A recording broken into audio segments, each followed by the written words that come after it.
what we're going to do today is we're going to take what we offer as a managed SentinelOne, and that SOC is a big differentiator. So a lot of times I have partners ask and engineering teams ask, well, why don't we just buy it directly from SentinelOne? And I think as we go through this demo, as the SentinelOne demo, this managed SentinelOne demo, we're going to see that differentiator, and that SOC wraps around everything that we do with security, and that is crucial. So what we're going to do is Chad, he's our security expert, security engineer. He managed the security for GameStop for several years.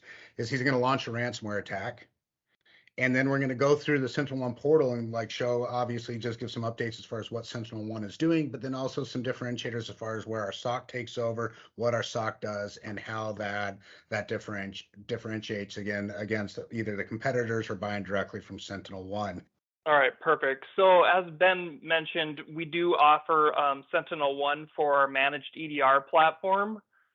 Obviously, that means we help our customers get it installed, configured, and then, after the fact, we are in charge of monitoring that environment and potentially remediating things that we find as it's deployed. There are some multiple offerings, and we can kind of get into that maybe after the demo. There's some options that you can add on, but like I said, we can kind of get into that after the fact. What we're going to show, like Ben said, is we're going to introduce ransomware onto this PC you're looking at right now. Right now it is clean. Things to know about the demo is SentinelOne right now on this machine is set to detect mode, which means it's not going to stop any type of malware. And we want that for the demo because you'll see all the information that SentinelOne can track during the demo. And also we deploy a lot of times for our customers in this mode because they're afraid of critical applications or systems having issues, right? So when we deploy, a lot of times they're like, this is our main application server. If it breaks, our whole business goes down. So they'll deploy SentinelOne in a detection mode. We're responsible for monitoring it. So if malware does get on there during, while it's in that state, then we will go ahead and take care of that for them. So just letting you know that's where we are. So what I'm showing you here is just the documents folder. You can see we've got some pictures here. You can certainly open them if you want to look at them or whatever. We have some PDFs in here. They're certainly readable. Everything's fine. Like I said, that machine is clean. And you can see here's the SentinelOne portal. Right now, we've got no unmitigated threats in this group or no infected endpoints. So we're looking good. The scenario we're going to play out is today, let's say my boss's email account got taken over. And I'm just going to log into my computer and I'm going to see that I've got an email from my boss, and he sent me a new spreadsheet. Now, obviously, most employees, if they get an email from their boss's email account, they don't even think to ask, is this file legit? Did you send me this? Is it okay to use? They're going to go ahead and just download it and use it. So if they're told to use this new spreadsheet from their boss, certainly that's probably what I'm going to do. Not saying that's what you should do, by the way. So I go ahead and download that spreadsheet, and now you see here it is in my documents folder. This is just a real simple currency conversion spreadsheet. So I've been told to use that, so of course I'm going to go ahead and open that up here. And if you guys are used to using spreadsheets, a lot of times for them to work properly, you do have to allow macros to run. So whether we're in OpenOffice here, LibreOffice, or Excel, you have to allow those macros to run. What we would do here is we would just plug in whatever numbers we wanted to convert to USD, and we'd click calculate. Now, again, for this demo, we want to show you what actually goes on in the background. So normally what would happen is if a user put in a number and hit calculate, it would calculate perfectly. Malware writers are very smart. They don't want to let anyone know that something's bad happening in the background. So they would click calculate and it'd calculate out and they would go on about their day. Now, what we're going to show in the demo is what's actually happening in the background. So we're going to actually expose what the malware does in the background. So when I click calculate here, right away you're seeing command line executions going on. Immediately, me being from the customer side of things at one point in my life and being an engineer and an architect, I know this is bad right away. Now, again, user wouldn't see this. The spreadsheet would stay up on their screen and it would work fine. This malware is a little bit complex and takes a little while to run. So, by the way, you can take note also of the desktop background. If we get lucky here, this background will change. And that does happen quite a bit with ransomware. They have to tell the users how to get their files back, how to pay the ransom. So one of two things typically happens. They'll either change the desktop background, or they'll pop up Notepad or something and say, hey, here's what you need to do to pay the ransom to get your files back. So we're going to hop in the portal while that's going on. I'll kind of step through some of the SentinelOne options here just at a high level while that's doing its work. And then we'll kind of, and you can see SentinelOne starting to detect things that are bad down here as well. Kind of like traditional antivirus, you will have a list of endpoints in your environment here. So right now, all I've got in this environment is my machine. But you would have obviously a list of all of the machines that were in your environment. You could filter on them, so on and so forth. Policy, you can see, and by the way, we can obviously split up policy by Active Directory groups or server groups versus user groups, whatever it might be. For this group, you can see I'm in detect mode. I already mentioned that we are going to allow the ransomware to do its deed. But after a while, typically we move all of our customers to protect mode. The two main engines that EDR in general use, not just SentinelOne, are static analysis engine. That's the engine that would detect things when it's written to disk. So as you download files and write them to disk, before you even click on them, that's the engine that says, hey, let's take a look at this as it's written to disk.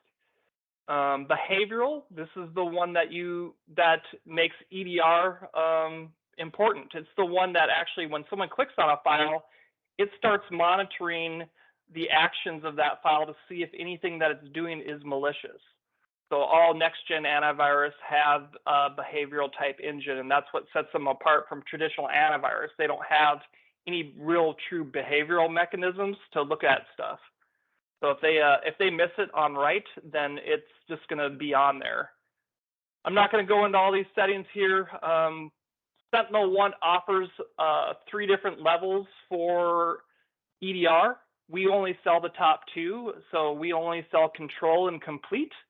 The biggest difference, I should say, between the two is deep visibility. And what deep visibility does is, as we deploy these agents on machines, they immediately start looking at everything that's going on in the machine and recording it. That's helpful for a variety of reasons, but I won't go through all these, but you can see, it can see when files are being written. It can see when people are making connections to IP addresses, whether that's doing, just browsing the internet or whatever. All of that stuff is tracked for one specific thing, and this is why EDR became so popular. Is we can actually look at things ahead before something actually happens. So instead of waiting for someone to click on the file like I just did, if we know that there's a specific threat out there, whether we get that from our threat intelligence team or we're subscribed to threat intelligence bulletins, so on and so forth, and I'll show you an example of that at the end, we can actually search proactively in the environment to see if any of the known indicators exist. So when they're setting up the attack versus waiting for it to go off, we can catch that stuff. And that's something that we can do here at Masergy. Blacklisting, this is just something that almost all endpoint solutions have. If you know something's bad, you can blacklist it. Exclusions, same thing with traditional antivirus. If you know something's not bad, for instance, if you guys have a development team or something along those lines, and they're writing their own applications, sometimes those applications do weird things. Sometimes they use certificates to encrypt files and stuff like that. Some of that stuff looks pretty suspicious. So you might want to mark those things as trusted so they don't get blocked. Network control, basically this one became quite important during COVID times, right? When most of an enterprise, their workers were out in the field instead of being on site. Sometimes you wanted the capability to edit the firewall on the machine. So this just takes over the native firewall on the machines. You can allow things, block things, so on and so forth. Device control, this one was really important to me. As Ben mentioned, I worked at GameStop, and when I worked there, we had 6,500 stores internationally, and I was in charge of making sure that not only was our enterprise secure, but all of our stores were secure. And one of the things we saw over time was at each one of those stores, we had 2 to 5 POS machines, and we had associates plugging their phones into the POS machine to charge them. Their phones would be infected. We had people coming off the street, and when the associates weren't looking, plugging in USB sticks, purposely trying to infect our POS machines. So this gives you the ability to control the USB ports on the machine. You can be selective. You can say, hey, only this device ID can be plugged in. You can shut them down all the way. And it's the same thing with Bluetooth. So if you need control of that, it's pretty important. And then packages. SentinelOne covers all major Linux distributions, Mac OS, and Windows, as you would expect. So let's go take a look. We've given it a little bit of time. Let's see what we got. So you can see we got an unmitigated threat. Let's go back to the actual machine. You can see, like I said, it changed the wallpaper here. But the worst part is it encrypted our files. So my picture of my cat here, I can't open it anymore. And I can't open any of the PDFs. So we just lost all our files. For a lot of people, that would be a very bad day, right? Especially if someone had worked on a presentation or whatever it might be for a few weeks or months even, and then they just lost it all. So your only options are typically to pay the ransom, or hopefully you guys have a really good backup strategy, and most of the customers we talk to don't. Sometimes, and by the way, one of the things that ransomware typically does, the first things it does is it tries to spoil backups. So that you might have a great backup strategy, but the ransomware went and encrypted those too. So what do we do, right? So I'm going to click on this. One of the things that makes SentinelOne nice to use for users, again, we're managing this. Our customers don't have to go through any of this if they don't want, but they have access to this portal. So whatever they want to do in here, we can give them access. They can change policy. Obviously they can look at reporting, stuff like that. They can look at all these incidents here. But one of the nice things about SentinelOne is it tracks incidents as a storyline. So what you would see with traditional antivirus or a lot of products is you would see a whole heck of a lot of alerts here for the same exact incident. Instead of tracking it all as one. So the way SentinelOne looks at it is it saw us click on this file, and when we did that, it started tracking what happened after the click. So ransomware writers are very smart. They pack multiple pieces of malware into the package typically. So if one gets caught, the other ones keep going. So that's what you would see normally in a list like this. You would see all the different pieces of malware getting caught, and there would be you wouldn't understand why that happened. So I'm going to click on this file. This is the file I clicked on, and we'll kind of see the storyline of what happened here. So at a high level, you can see some information about the PC itself, where the file existed that was clicked on, and then here you're seeing what kind of played out, at least at a high level. So we've got some ransomware, post-exploitation, evasion, things like that. The great thing about this is if you don't have the knowledge about these types of attacks, you might want to learn. There might be people with our customers that want to understand what took place during this attack. So the great thing about SentinelOne is it links them to the MITRE website. And if I click on these, I can see this exact portion of the attack was data destruction.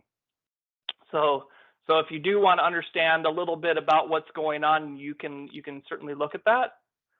If you really want to dig deep into this, you can click this Explore tab up here, and this actually shows a storyline, how it played out. So we clicked on an Office file, and you guys saw the command line executions, right?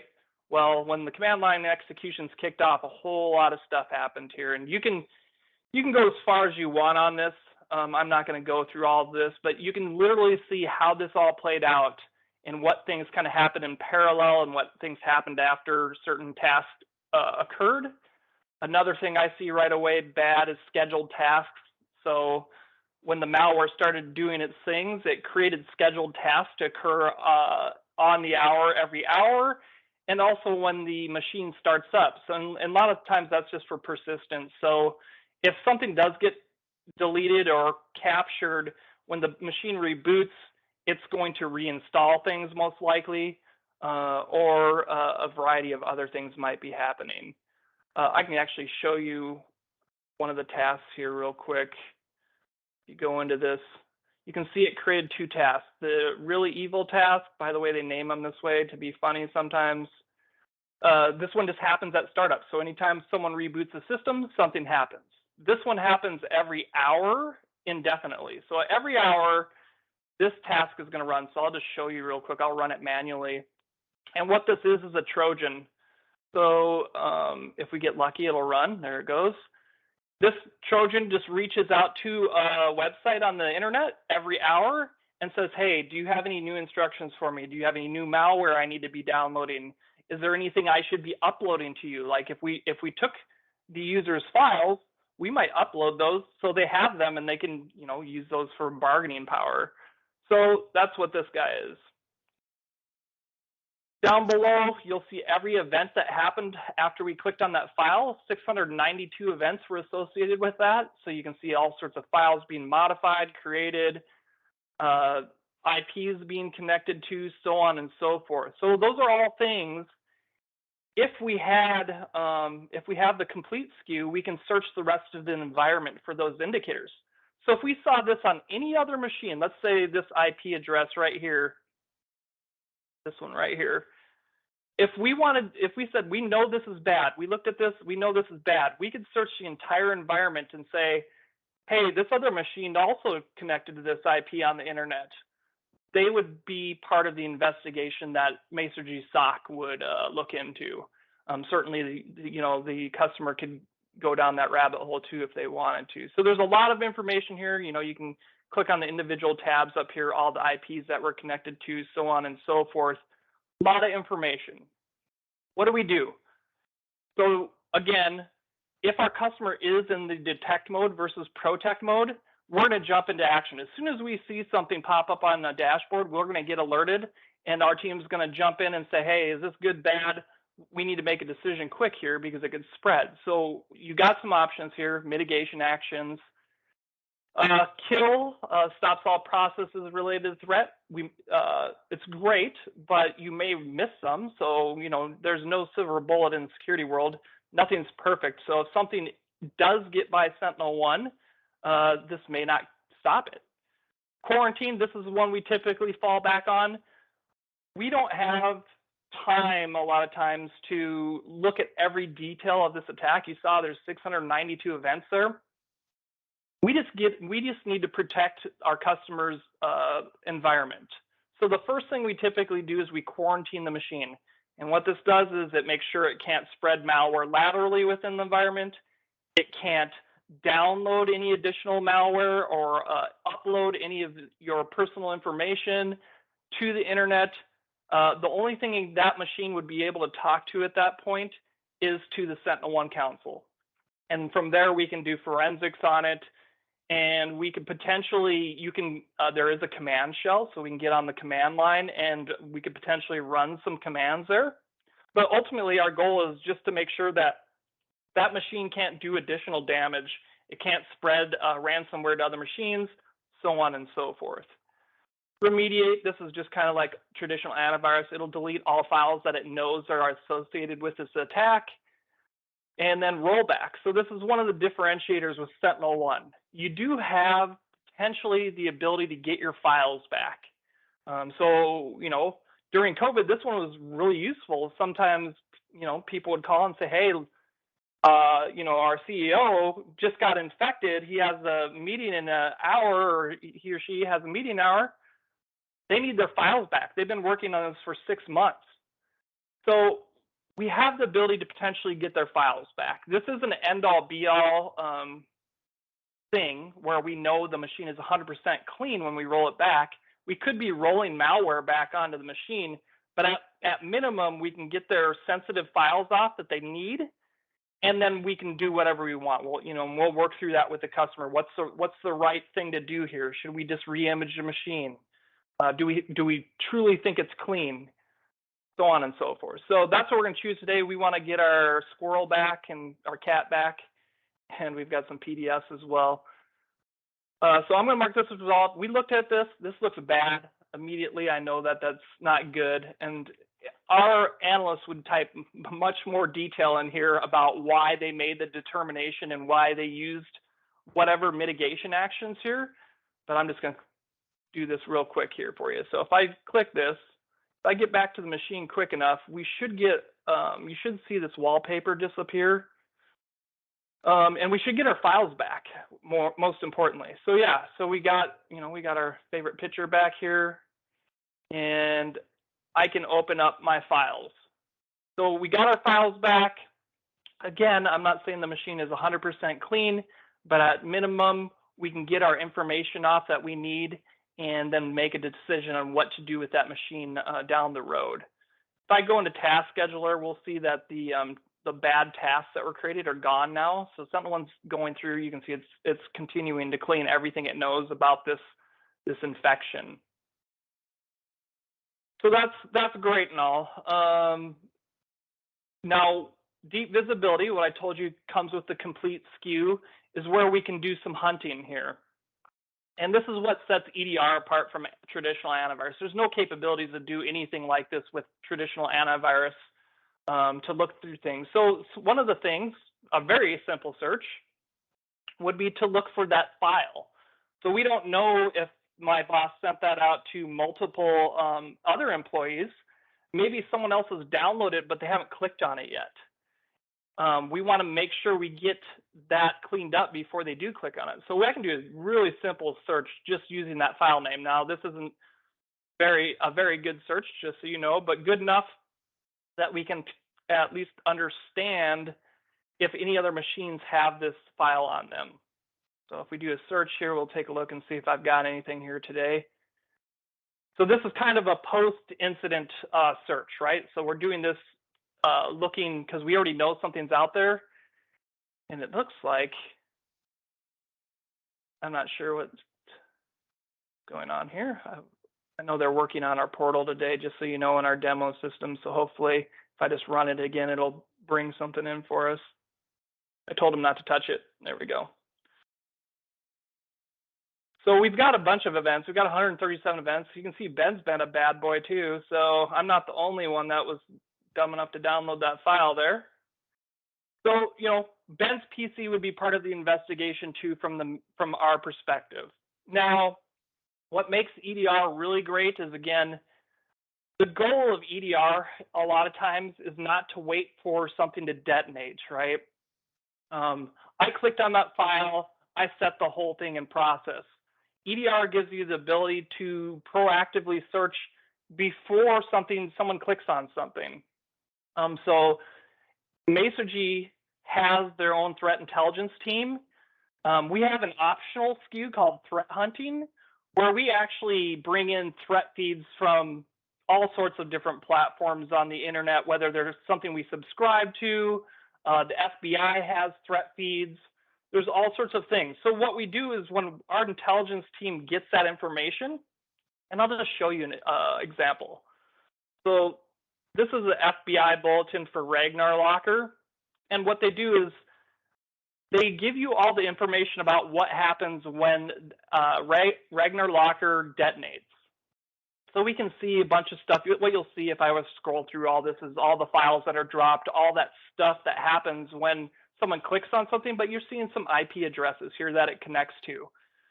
So what our team would do is if our customer had threat hunting, we would take this information, whether it was file information or IP information, and we would search proactively for any of these indicators. And if we ever found that in a customer environment, we would know that more than likely what is happening is an attacker is setting up shop. Their goal is to get as many PCs infected before going live with the ransomware. They don't want just one PC, they want the whole organization. So they're gonna spread that malware across to the users, and when they feel like they've got enough machines ready to go, then they will go live with the infection or the ransomware. So if we have that information prior, we can actually look at that stuff. So and if I'm super lucky today, we'll actually have some of this. So I pre-built a search for some of those IPs that were in that list from the FBI. I'm gonna go back a little bit further, and I'm gonna look through the entire environment and see if anyone's connected to those IPs. Even if the machines aren't infected yet, they might be in process. This is what we want to catch, right? We don't want to wait for the disaster to happen, because that rollback may not work, right? They may just lose all their files. So you can see here, I made these connections, but one from the command line and one from Microsoft Edge browser. So again, if this was not the same PC, we would certainly start looking in that machine and make a determination on what to do with that machine. Ben, I think that was all I was going to show today. One other thing I guess I can show real quick too is, by default, because SentinelOne is on the machines, it can see every application on every machine. And this is kind of helpful for a lot of our customers too that don't have a vulnerability scanning solution, or their vulnerability scanning solution doesn't work when the machines are remote. So you might get an email from, again, your threat intelligence team or whoever it might be. You might even see it on the news that this version of Chrome is vulnerable to attacks, or this version of Adobe Reader is vulnerable to attacks. Well, that's great. You know that. You suspect that might be in your environment, but you don't know where it is. You can literally go in and search every single machine that has SentinelOne and see if they have that vulnerable version of software. And then you can target them for patching so that they don't get infected. So that was just something I kind of wanted to throw in there at the end. And something to point out, that tuning and assistance, I mean, when we're going in and not really competing with SentinelOne, but we have won a couple SentinelOne or managed EDR deals where SentinelOne was actually installed as a proof of concept at the customer site, and we went in and we talked about this tuning. We talk about the security playbook that we sit down and this customized, just the customized approach to a SentinelOne deployment is key with how we're winning. Now, just to set it where we're sitting with this as far as number of licenses. So we are now starting at a minimum of 50 devices. It was 100. We just recently lowered that to a minimum of 50. I know at 100 devices, we're about $7 a seat. At 50 devices, it's going to be a little bit more around $8.50, like starting point. I've seen it as low as, when we get up over 2,000 devices, I've seen it as low as $5.50 a seat. And in my mind, when you add that SOC into it, the tuning assistance, making sure that the machines are patched with recent SentinelOne, our eyes-on approach to it, even at $7 or $8 a seat, this is the biggest bang for a customer's buck when it comes to security, and a great starting point. And what we're seeing is that most of our deals are starting with an EDR, because that's kind of that low-hanging fruit, and they're growing beyond that into an MDR or a larger SIM kind of offering. So I think this has been a very, very popular product for us, or our solution. Yeah, and I was going to show you, but my virtual environment just stopped communicating with me. You can kind of see where I was going on SentinelOne's website. They actually, and I don't know if they still have the pricing on there, because this stopped before it actually displayed the entire page, but they used to put the per agent pricing on SentinelOne's webpage, and we're actually cheaper than their price fully managed. The price on here would be just an unmanaged, the user, they get the license and they have to install it and do all the stuff themselves. Our managed price was actually cheaper than their unmanaged price. So, and by the way, on that web page, you can see it breaks down the differences between core, control, and complete. Like I said, we don't offer core. We only do control and complete, because core is not what any of our customers are looking for, and I don't think they sell much of it anyways. It's very basic, and it doesn't have any of that information. All that stuff I showed you today doesn't exist in the portal. So it's basically a lightweight protection mechanism, and there's no way to do any threat hunting or anything like that with Core. So we don't carry it.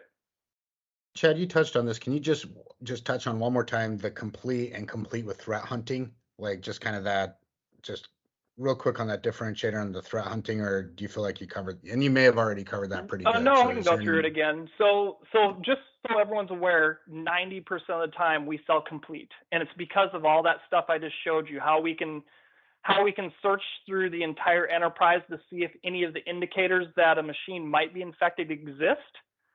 And then on top of complete, what we can add is proactive threat hunting. And that's where I showed you that I found a FBI bulletin that gives me a bunch of information about what a new threat does on a machine. And that's where I can actually search the environment preemptively before someone clicks on any files, before we know anything's bad.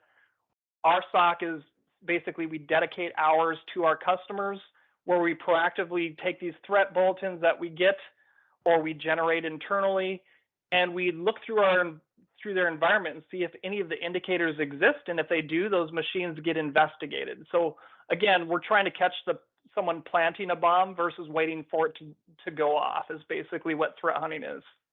So we can only do that with complete, by the way. You can't do that with control at all. Yeah, so this is just a third-party evaluation from MITRE, who is 100% agnostic of any of these companies, but every year, I think they skipped a year during COVID because for whatever reason they couldn't get it done, but every year they do evaluation against the EDR vendors out there, their effectiveness and so on and so forth. And the last 2 times they've done it, SentinelOne has been the highest rated. So it's something to show. You can see Carbon Black's kind of down there a ways. You mentioned Cylance, it's down there a ways. The red here are absolute misses, so they literally didn't catch anything.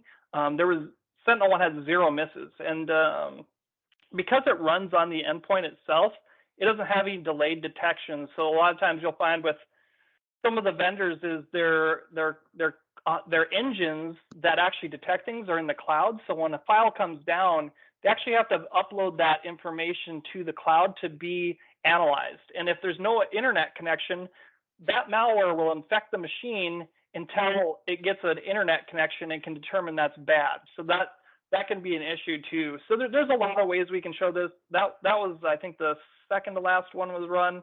This one's much more of an eye chart. They had more in this test here, the last test, but SentinelOne still was on top. You can see some of the top players switched around. Cybereason came in second.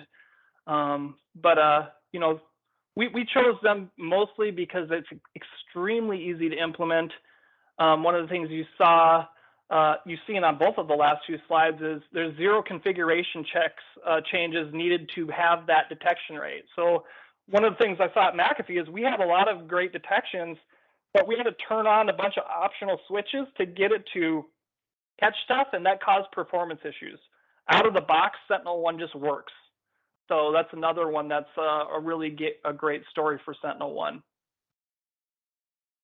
And that managed piece, how many times do we go into an environment, an IT environment, and half the virus protections are disabled, uninstalled, or they have 3 or 4 virus protections on one machine that are even negating the purpose of it. So that managed portion, as far as making sure it's updated, that it's installed, that it's running, we can notify if SentinelOne gets installed or taken off a machine or disabled. A lot of resources to not just make sure that you're paying for SentinelOne, but also that it's protecting the environment that you're paying for it to protect. So thank you, everyone. And Chad, thank you.